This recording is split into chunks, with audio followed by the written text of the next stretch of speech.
언제나 살아계셔서 늘 변함 없이 우리를 사랑하시는 여호와 하나님 감사드립니다. 하나님, 이 시간도 우리의 마음을 드리며 또 우리의 뜻을 드리며 우리의 모든 것을 드리며 온전히 주님을 예배하기를 원합니다. 주님, 이곳 가운데 함께하여 주시고 우리 예배를 흠량하여 주시옵소서. 일주일의 삶 가운데 여러 가지 모양으로 고민하고 또 인생 가운데 고단한 인생을 주님께서 하나님 보담아 주시옵시고 이 시간 정말로 주님의 은혜 가운데 온전히 쉼을 쉬며 정말 주님 안에서 온전히 주님을 바라고 주님을 예배하는 이 시간 되게 하여 주시옵소서. 우리 안에 있는 편견도 버리게 하시고 우리의 생각을 버리게 하시고 우리 안에 있는 모든 어지러운 마음들을 주님 앞에 십자가 앞에 내려놓게 하시고 온전히 우리의 왕이 되시고 우리의 삶의 인도자가 되시는 여호와 하나님을 바라고 소망하고 오늘도 찬양하는 이 시간 되게 하여 주시옵소서. 모든 영광 주님께 올려드리며 살아계신 예수님의 이름으로 기도드립니다. 아멘. 우리 하나님의 말씀 보도록 하겠습니다. 우리 하나님의 말씀은 구약성경 레위기서 1장 1절에서 17절 말씀까지입니다. 오늘 말씀이 좀 길긴 한데 우리 한 절씩 교독하도록 하겠습니다. 여호와께서 모세를 불러 해막에서 그에게 다음과 같이 말씀하셨습니다. 이스라엘 백성들에게 이렇게 말하여라. 너희가 여호와께 예물을 가져오려면 너희는 가축 가운데서 소나 양을 너희 예물로 가져와야 한다. 만약 서로 예물을 삼아 번제를 드리라고 하면 흠이 없는 수컷을 드려야 한다. 해막문으로 그가 그것을 가지고 오면 여호와 앞에서 기쁨으로 받아들일 것이다. 그가 번제물의 머리에 손을 얹어야 한다. 그러면 그를 위한 속죄제물로 기쁘게 받아들일 것이다. 그는 여호와 앞에서 황소를 잡아야 하며 아론의 자손인 제사장들은 그 피를 가져다가 회막문 앞에 제단 사방에 뿌려야 한다. 제사를 드린 사람은 번제물의 껍질을 벗기고 토막을 내야 한다. 아론의 자손인 제사장들은 제단에 불을 놓고 그 위에 나무들을 가지런히 놓아야 한다. 그 외에 아론의 자손인 제사장들은 번제물의 토막들과 머리와 기름이 있는 부위를 제단 위에 불붙는 나무 위에 두어야 한다. 그리고 제사를 드리는 사람은 제물의 내장과 다리를 물로 씻어야 한다. 그 외에 제사장은 제물의 모든 부분을 제단에서 불태워야 한다. 이것은 번제며 여호와께서 기뻐하시는 향기로운 화제다. 만약 그 예물이 가축의 때에 꽃, 양이나 염소로 번제를 드린다면 흠이 없는 수컷을 드려야 한다. 제사를 드리는 사람은 여호와 앞에 있는 제단의 북쪽에서 그것을 잡아야 하며 아론의 자손인 제사장들은 제물의 피를 제단 사방에 뿌려야 한다. 그가 제물을 여러 조각으로 토막을 내면 제사장은 그 제물의 머리와 기름과 함께 제단 위에 있는 불붙는 나무 위에 올려놓아야 한다. 그는 제물의 내장과 다리를 물로 씻어야 한다. 그 후에 제사장은 그것 모두를 가지고 와서 제단 위에서 불태워야 한다.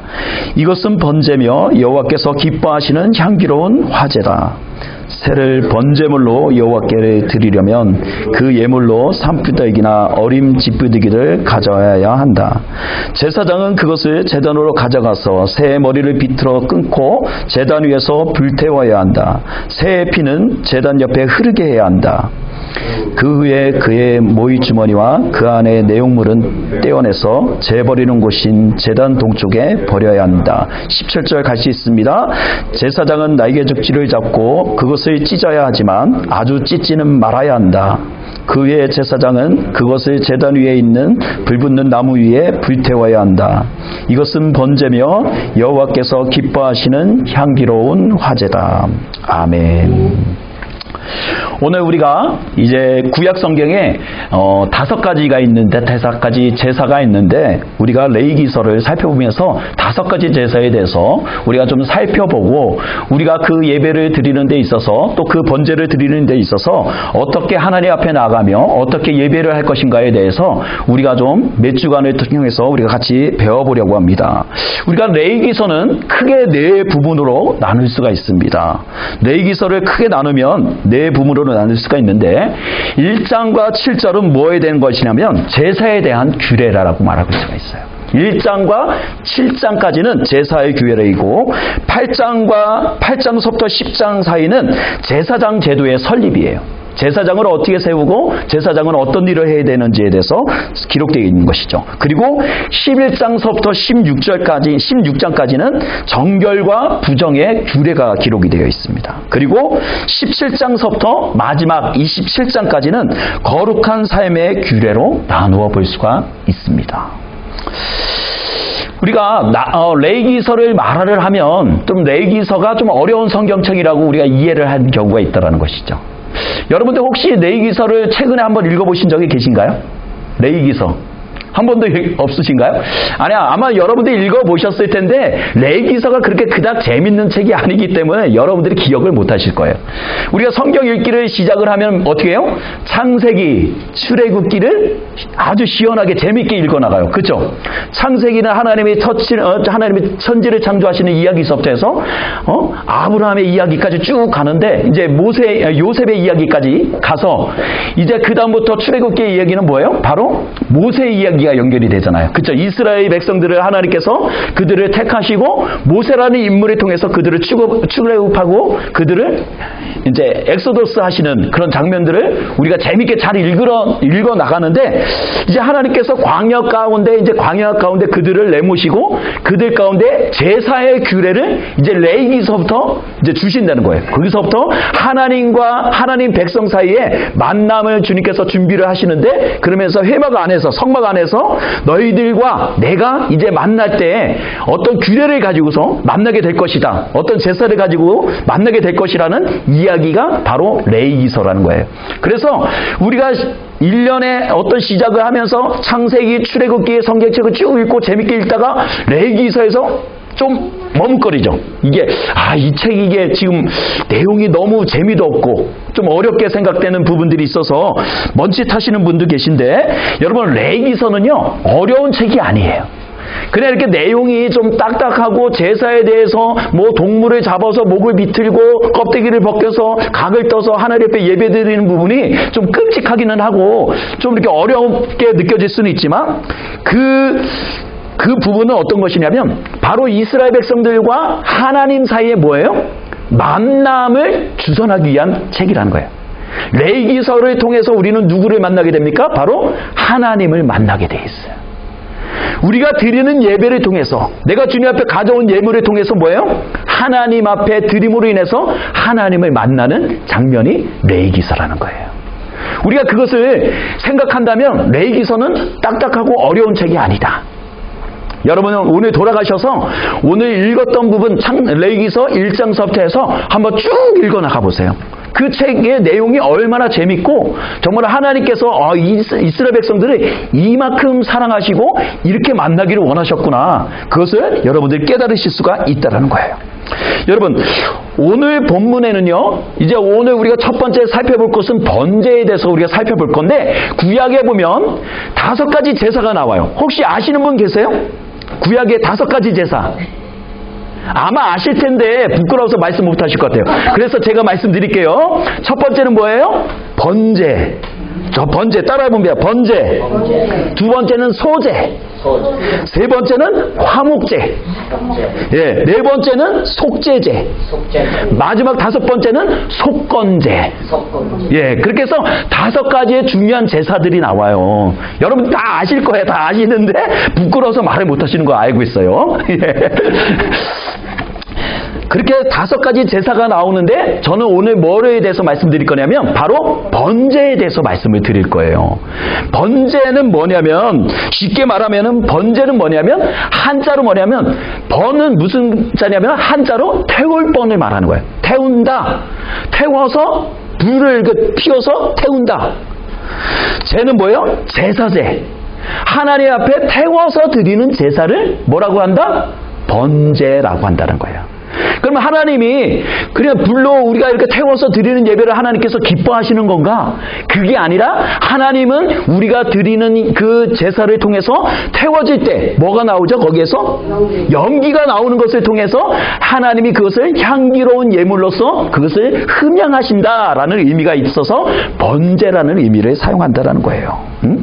그래서 하나님은 그 짐승을 태워갖고 그 고기를 드시는 게 아니라 그 피를 드시는 게 아니라 뭐다? 그 향기로운 연기로서 드려지는 예물을 흠양하신다라는 거예요. 마치 우리가 드려지는 오늘 이 예배가 주님 앞에 향기로운 예물로서, 아름다운 향기로서 주님 앞에 드려질 때 뭐 하는 거예요? 하나님이 우리 예배를 흡력하신다라는 거예요. 우리 예배를 받으신다라는 거예요.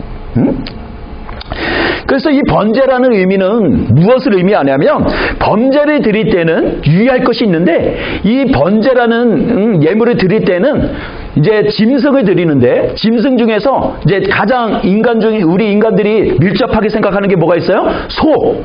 소를 하나님 앞에 각을 떠서 이제 그것을 잘 정결하게 손질을 해서 그것을 제단 위에 올려놓고 그것을 불을 질러서 올려드리는 건데, 이 번제는 무엇이냐면 바로 온전한 헌신을 의미하는 거예요. 온전한 헌신. 내가 하나님, 온전하게 하나님을 예배하겠습니다. 온전하게 예배한다는 것이 무엇을 의미하는 걸까요? 온전하게 예배한다는 것이 무엇을 의미하는 거예요? 온전하게 드린다는 것은, 여기에서 구약시대에 온전하게 하나님 앞에 드린다는 것은 소의 전부를 불을 태워서 하나님 앞에 드리는 것을 의미하거든요. 그 온전하게 예배한다는 의미는 뭐예요? 내 자신의 모든 숨긴 부분 없이 모든 부분을 뭐 한다? 하나님 앞에 드리는 것을 의미하는 거예요. 근데 우리 오늘날의 예배를 보면 어때요? 하나님 앞에 온전한 헌신으로서, 온전한 마음으로서 하나님을 예배하고 있는가? 우리가 한번 살펴볼 필요가 있다는 거예요. 구약의 번제 예배는요, 하나님께서 이스라엘 백성들에게 너희들이 이런 예배를 드려야 한다라고 말씀하시면서 첫 번째로 언급했던 것이 번제란 말이에요. 근데 그 의미는 뭐다? 온전한 예배로서만 하나님을 만날 수 있다는 것을 우리에게 말씀해 주시는데, 신약시대에 예수님께서 십자가에 달려 죽으심으로 인해서 그 모든 제사가 폐하됐잖아요. 그렇죠? 동물로서 대신 드렸던 그 동물의 피로 드렸던 제사가 폐하해졌단 말이에요. 그 대신 뭐예요? 그 의미는 뭐예요? 그대로 왔단 말이에요. 온전한 의미로서, 온전한 헌신으로서만 하나님을 예배할 수 있고 하나님을 만날 수 있다는 것은 변함이 없다는 거예요. 오늘 우리가 하나님 앞에 드리는 예배가 온전한 헌신으로서 드려지는 예배가 되어져야 한다는 거예요. 번제의 가장 큰 의미는 내가 온전하게 주님 앞에 드려지는 것이 중요한 거예요. 내 부분에 어떤 부분이 조금이라도 하나님을 생각하지 않고 주님 앞에 온전히 드려지지 못하면 그것이 온전한 예배다? 아니다. 온전한 예배가 아니라는 거예요. 여러분, 제가 아주 좀 쉽게 온전한 헌신이라는 것이 어떤 것인지 제가 말씀을 드릴게요. 여러분, 우리 인생의 95%를 하나님을 위해서 쓸 수 있습니까? 없습니까? 쓸 수 있어요. 조금만 신경을 쓰면 내가 교회를 위해서, 내가 또 어려운 이웃을 위해서 하나님이 나에게 주신 어떤 약속의 말씀을 지키면서 살 수가 있어요. 근데 95%는 그렇게 드릴 수가 있는데요, 제가 100%가 되려면 몇 퍼센트가 모자르죠? 5%가 모자라요. 5%는 뭐예요? 여전히 내 안에서 하나님을 의지하지 못하고 하나님보다도 내가 더 의지하는 친구를 만나게 되고, 하나님보다도 하나님 앞에 기도하고 예배하는 것보다도 뭐예요? 세상 속에 마음이 쓰이는 것, 그것이 5% 말이에요. 5%. 응? 여러분, 우리가 95%는 하나님 앞에 쉽게 드릴 수는 있지만요, 5%는 하나님 앞에 드리기가 어려워요. 왠지 아시잖아요.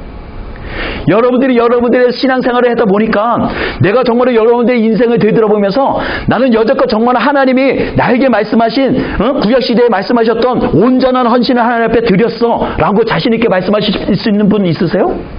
아무도 없어요. 여기 앞에 있는 여기 있는 목사도요, 하나님 앞에 온전한 헌신을 드리지 못한 것 같아요.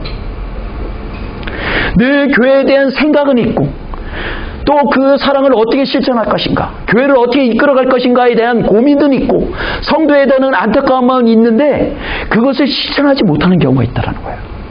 왜요? 그 5%가 뭐예요? 나의 삶을 붙잡고 있다는 거예요. 내가 이 사랑을 실천하면 당장 내 경제적인 어려움이 있을 텐데, 내가 하나님 앞에 이 시간을 딱 들여버리고 나면 내 자신을 연구하는데, 내 자신을 어떤 자가 개발을 하는 데 있어서 방해를 받을지 몰라. 그런 이기적인 생각이 있기 때문에 5%를 드리지 못해요.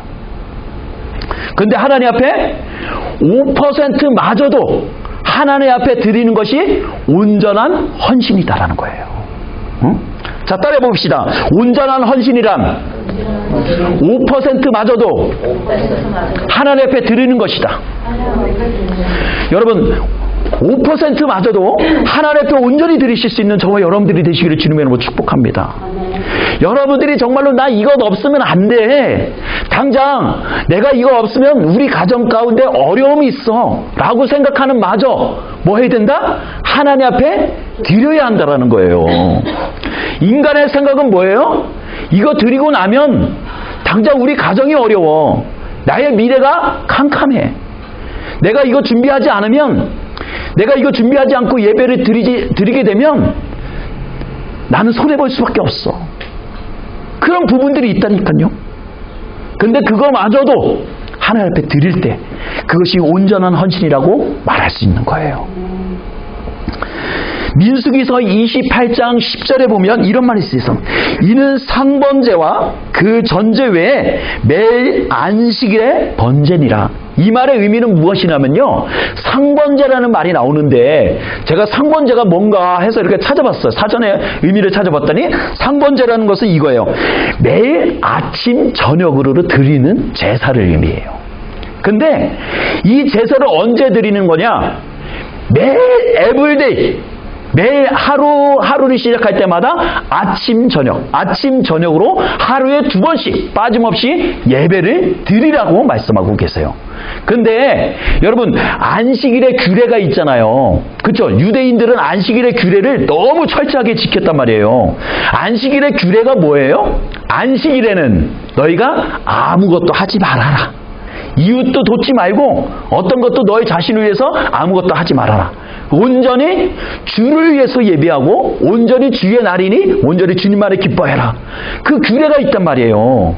그런데도 그거보다도 앞선 것이 뭐다? 상번제라는 거예요. 상번제.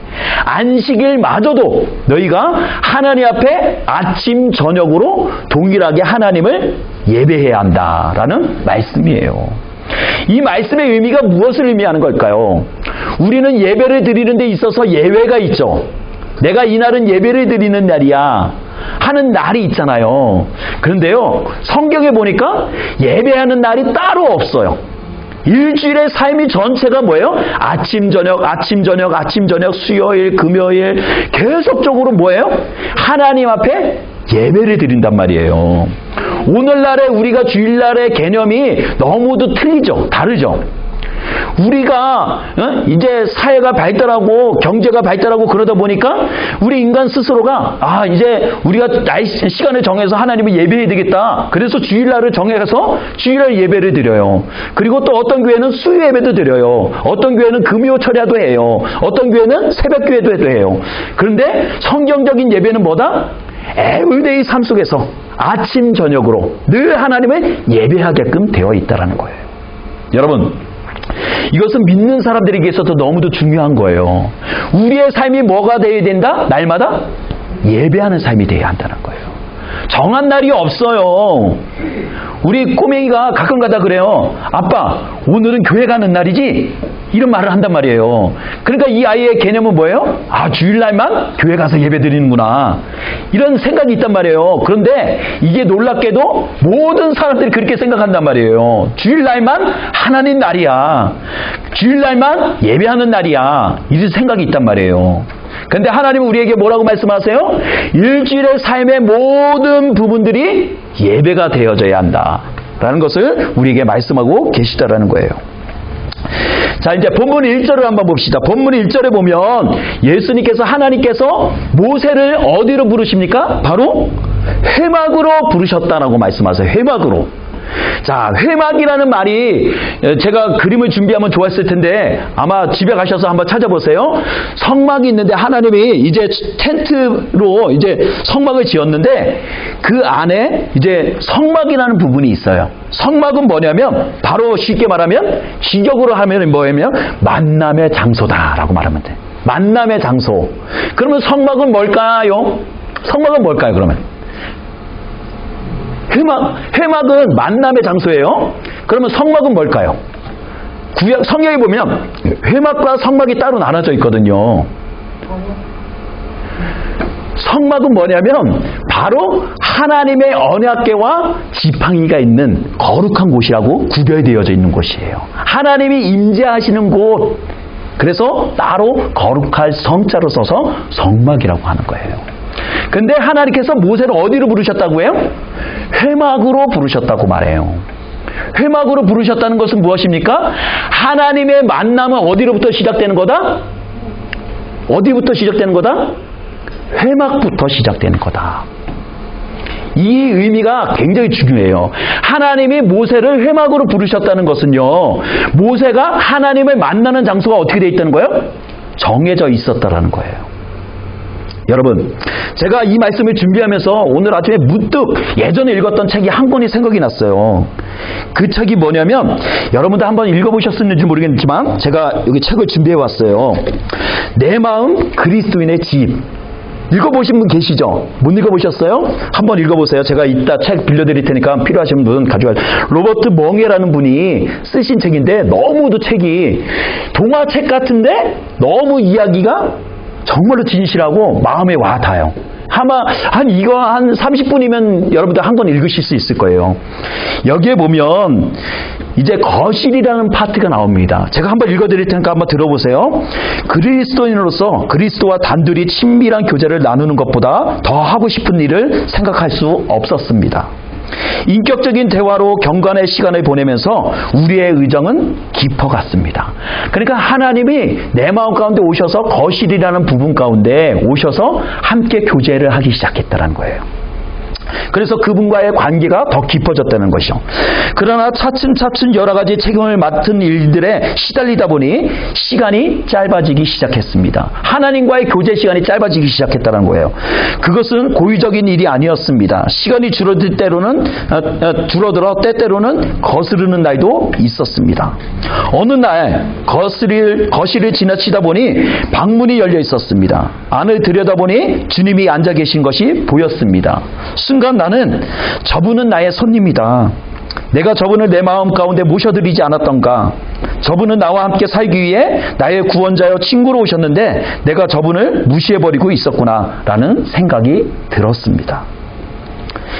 그 주님이 우리 마음 가운데 노크하신다라고 하잖아요. 그렇죠? 누구든지 내 음성을 듣고 문을 열면 뭐 하신다고요? 그 주님이 내 안에 들어오셔서 나와 더불어 먹고 지내신다라고 말해요. 그 주님이 손님으로 오셔서 내 안에 들어오셨는데 때때로는 나의 삶이 너무도 바쁜 이유로 하나님과의 경건의 시간 또 하나님과의 대화의 시간이 어떻게 했다는 거예요? 이제 멀어지게 되었다는 거예요. 당신도 알다시피 그리스도께서 나와 교제하기를 원하시고 나를 사랑하시고 나와 함께 있기를 원하시고 나를 기다리신다는 사실에 세상의 어떤 것보다도 하나님과의 경건의 시간을 변화시키는데 커다란 도움을 되었다라고 말해요. 그 주님은요, 내가 늘 바빠서 하나님과의 인격적인 관계를 맺지 못할 때도 그 주님은 어떻게 했다는 거예요? 늘 같은 자리에서 내 사랑하는 자녀와의 만남을 기다리고 계셨다라는 거예요. 여러분들 혹시 여러분들 안에 계신 예수님을 외롭게 하시지는 않았습니까? 그 주님이 여러분들을 간절히 기다리고 계시는데 여러분들을 외면하지 않으셨습니까? 그 주님은 늘 동일한 장소에서 여러분들을 만나기를 원하시고 여러분들과 대화하기를 원하시고 여러분들과 함께 차 한 잔을 마시면서 따뜻한 사랑의 대화를 나누시기를 원하시는데 여러분들은 여러분들의 삶 가운데 내가 바빠서 내가 어떤 일들로 인해서 그 주님을 외면하시지는 않으셨습니까? 우리가 우리 자신을 되돌아볼 필요가 있다는 거예요. 정말로 나는 늘 주님과의 만남의 장소를 준비해놓고 정말 그 주님을 기다리고 있는지 아니면 마지못해서 끌려 나와서 주님을 만나고 있는지는 아닌지는 우리 자신을 되돌아볼 필요가 있다는 거예요. 이전의 말씀입니다. 누구든지 하나님께 예배를 드리려거든 가축 중에서 드려야 한다라고 말씀하세요. 여기서 가축이라는 것은 뭐를 의미하는 걸까요? 가축이라는 것은 바로 사람들이 손쉽게 키울 수 있는 거 뭐가 있죠? 소, 양 염소, 그죠? 그런 것들을 의미하는 거예요. 그래서 이 가축이라는 것이 뭐 어떤 특정한 것만 의미하는 것이 아니라 내가 키우고 있는 것 중에서 하나님 앞에 드리는 것을 의미한다는 것이죠. 그래서 여기서 드린다라는 것이 뭐를 의미하는 거예요? 바로 예물이라는 거예요. 예물. 우리가 그래서 헌금 앞에 주님 앞에 드리잖아요. 그렇죠? 여러분들 오늘도 각자의 마음을 담아서 또 정성껏 하나님 앞에 헌금했을 텐데 그것을 예물이라고 하거든요. 예물이라는 것이 뭐예요? 하나님 앞에 드린 바 되었다라는 거예요. 이 편이 어디서 나오냐면 예수님께서 바리새인들의 잘못을 책망하실 때 고르반이라는 단어를 쓰세요. 고르반이라는 것이 무엇이냐면 이제 고르반이라는 단어를 쓰시면서 뭐라 그랬냐면 너희가 하나님 앞에 부모 앞에 드리는 것이 아깝거든 하나님 앞에 드리는 것처럼 드려라 라고 하면서 고르반이라고 말씀하세요. 고르반이라는 것은 무엇이냐면 하나님 앞에 바쳐진 예물이라는 의미예요. 하나님 앞에 온전히 드려진 예물을 의미하는 거예요. 여러분, 하나님 앞에 온전히 바쳐진 예물은 어떻게 하신다는 거예요? 하나님께서 받으신다라는 거예요. 여러분, 그러니까 우리가 하나님 앞에 예물을 드릴 때 어떤 마음을 드려야 된다? 온전한 마음을 드려야 한다라는 거예요. 여러분 우리가 가끔가다 헌금을 작정을 하고 하나님 앞에 드리려고 하면 아까울 때가 있잖아요. 그렇죠? 내가 이것을 얼마나 내가 이것을 아끼면서 내 이것을 준비했는데 드리는 것이 어떤 때는 너무도 아까울 때가 있고 이거 드리고 나면 우리 가정도 그렇고 경제도 그렇고 당장 어려울 수도 있는데 내 아이가 돈을 가져가야 되는데 이거 주고 나면 아무것도 나는 아이한테 해줄 수 없는데 그런 안타까운 마음이 있을 때가 있잖아요. 단 돈이 아까울 때는. 근데 뭐예요? 우리가 주님 앞에 드릴 때는 뭐 해야 된다? 온전한 헌신으로서 드려야 한다는 거예요. 그것이 당장은 나의 눈앞에 너무도 아깝고 큰 돈처럼 느껴져서 드리는 것이 머뭇거려질 수는 있지만 하나님은 뭐 한다? 그 마음의 중심을 보고 계신다라는 거예요. 그 사람의 드리는 예물의 마음을 보고 계신다는 거예요.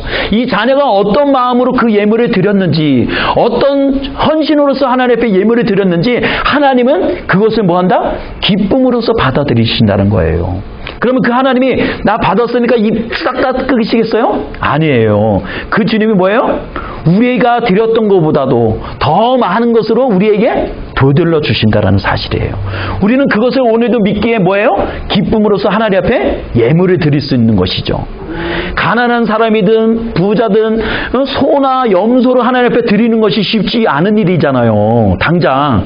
그런데 그 드려진 예물을 하나님께서 뭐 하신다? 기쁨으로 받아들이신다는 거예요. 여러분, 우리 그리스도인이라고 우리를 말하잖아요. 그렇죠? 우리는 그리스도인이라고 말하시죠. 근데 그리스도인이라는 표현이 신약 성경에 보면 딱 몇 번 나오냐면 딱 3번이 나와요. 그리스도인이라는 표현이. 이 그리스도인이라는 표현이 3번이 되어 있는데 영어로는 뭐냐면 크리스천이라는 표현을 쓰죠.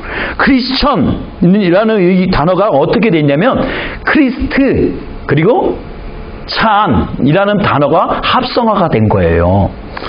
이 의미가 뭐냐면 그리스도께 속한 사람라는 의미가 있거든요. 그런데 더 깊은 의미는 뭐냐면 기름을 부음 받은 자, 기름 부음 받은 자를 크리스찬이라고 한다는 거예요. 그러니까 여러분들은 뭐다? 하나님 앞에 기름 부은 자예요. 네. 여러분 구약 시대의 기름 부은 자는 바로 뭐예요? 왕을 세울 때 이스라엘 왕을 세울 때 기름을 부었단 말이에요. 그렇죠? 근데 우리는 뭐예요? 하나님의 기름을 받은 사람, 부음을 받은 사람이니까 뭐다? 왕이라는 거예요. 왕의 신분. 우리 삼중직 말하잖아요. 그렇죠? 삼중직이 뭔지 아세요 혹시? 삼중직, 우리 크리스천들의 삼중직을 말하는데 그 중에 왕이 있어요. 왕의 신분.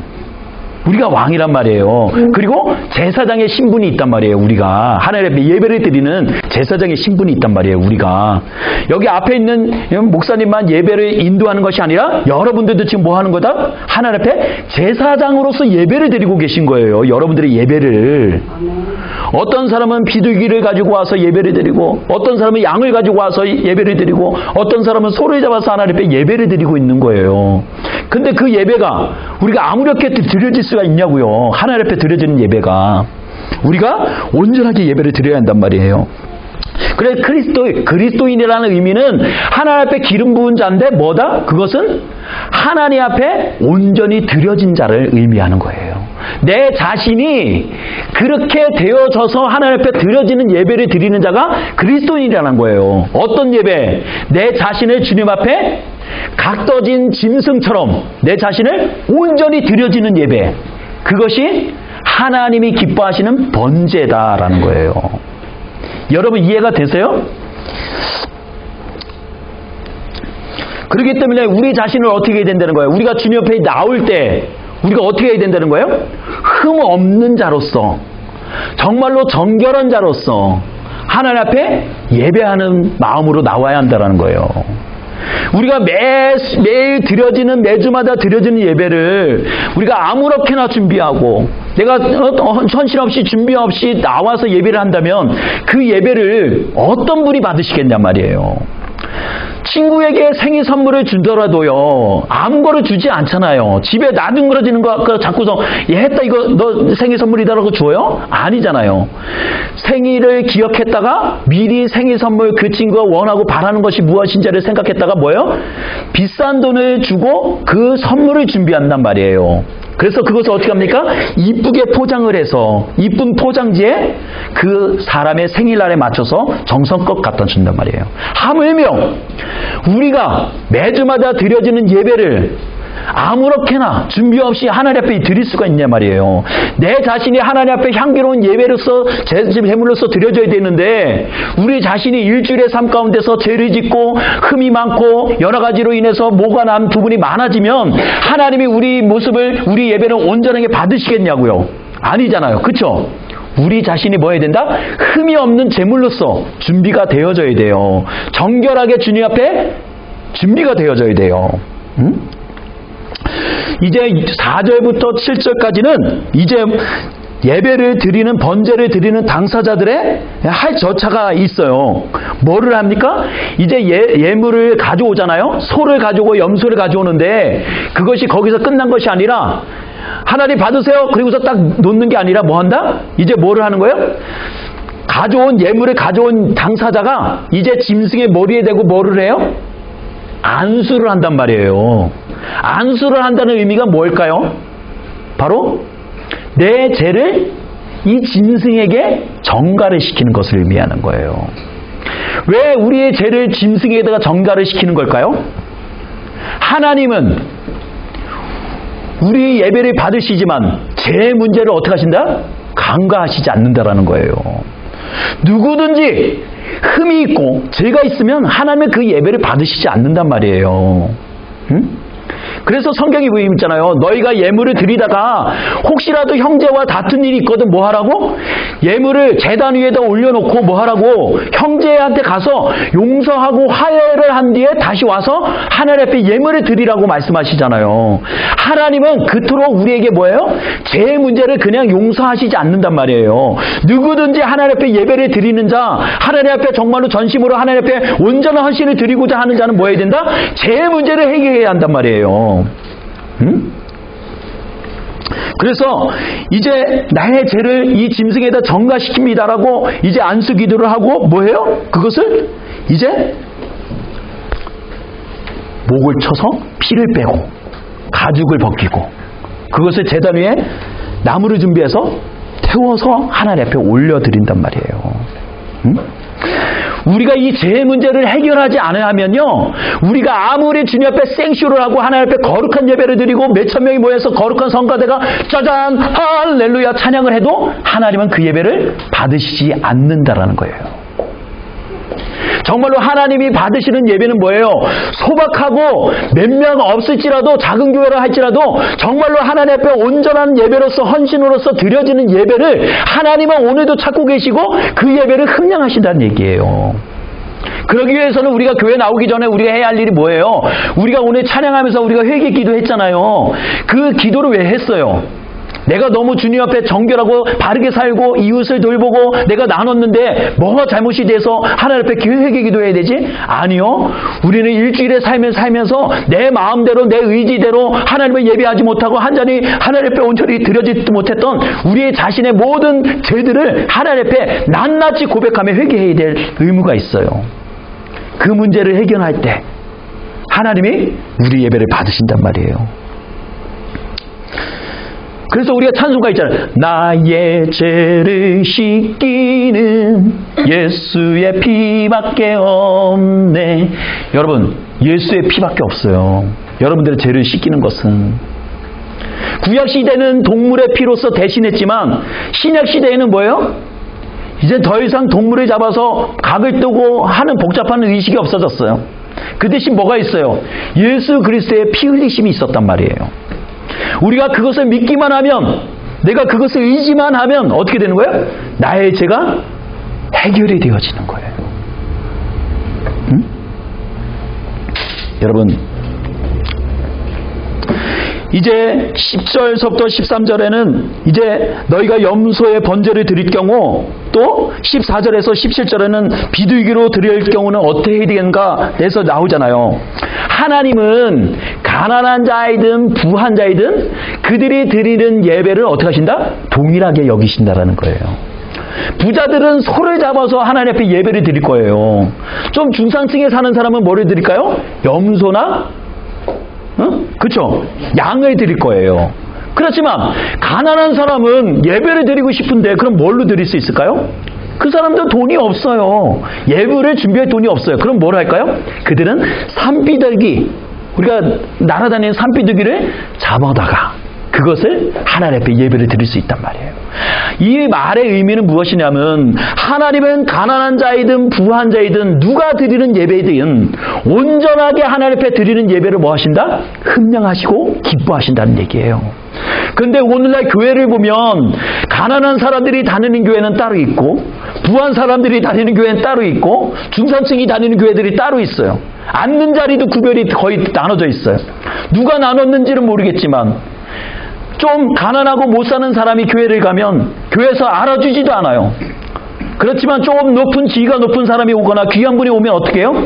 알고 오셨습니까? 이리로 오시죠. 안내를 해줘요. 언제부터 우리 교회가 이렇게 되어졌냐고요. 하나님은 가난한 자이든 부한 자이든 잘 사든 못 살든 병든 자이든 약하든 모든 사람들에게 동일하게 하나님의 전에 나와서 예배를 할 수 있고 하나님을 기뻐할 수 있고 온전한 헌신으로서 하나님 앞에 드릴 수 있는 예배가 언제부터 변질이 되어졌냐고요. 정말로 우리 안에서 회복되어져야 될 것이 무엇입니까? 온전한 예배가 회복되어져야 된다는 거예요. 많은 교회들이 온전한 예배를 회복하지 못하고 그것을 타락시켜버렸어요. 사람을 즐겁게 하고 복을 받으라는 메시지를 던져주면서 그들의 귀를 즐겁게 해주는 교회가 되고 말았단 말이에요. 그리고 대형 교회들은 어떻게 합니까? 세습을 해요. 자기 자녀들에게 아버지가 읽었던 그 어려운 시절들을 다 보내면서 그 많은 축복들을 하나님이 주신 것이니까 너도 누려라 하면서 세습을 한단 말이에요. 언제부터 교회들이 이렇게 되어졌냐 말이에요. 여러분, 하나님이 오늘 우리 번제를 통해서 우리가 배워야 될 것은 온전한 예배는 여러분 형편에 있는 것이 아니에요. 내가 당한 어떤 환경에 있는 것이 아니에요. 뭐예요? 내 자신이 정말로 일주일의 삶 가운데서 정말로 주님의 예배를 사모하고 주님 앞에 온전히 드리고자 하는 예배를 내 마음 가운데 사모하는 마음이 있었고 그것을 준비하는 마음이 있었는지를 우리는 내 자신을 점검해 볼 필요가 있다는 거예요. 일주일에 늘 삶 가운데서 주님을 경험하고 주님과 동행하는 삶을 살다가 단 하루 주님 앞에 나와서 예배할 때 그 하나님이 얼마나 기뻐하시겠냐고요. 사랑하는 자녀야, 내가 너의 일주일의 삶을 보면서 내가 얼마나 흡족했는지 몰라. 그래도 네가 이 정한 이 주일날 나와서 예배한다니 내 마음이 얼마나 더 기쁜지 모르겠다. 그런 자녀가 있는데 어떤 자녀는 나오면 하나님의 인상을 비시면서 찌끄리면서 야, 너는 일주일 동안 나를 찾지도 않더니 이제 왔냐? 이렇게 말씀하시지 않겠어요? 우리를 책망하시지 않겠어요?